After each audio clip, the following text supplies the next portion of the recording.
Hi, it's HardReset and today I'll show you how to record screen on HP ELITEBOOK 855.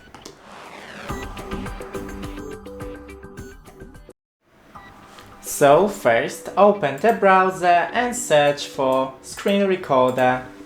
Open the first link that you have and download. Open the file. Next, agree, select destination folder. Next, and now wait till it downloads. And it's done.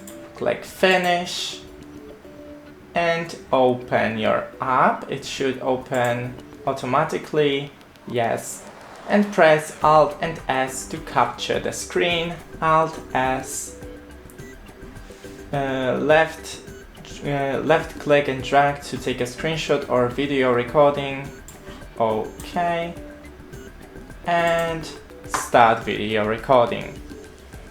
3, 2, 1. As you can see, here is even the camera, and I can stop recording.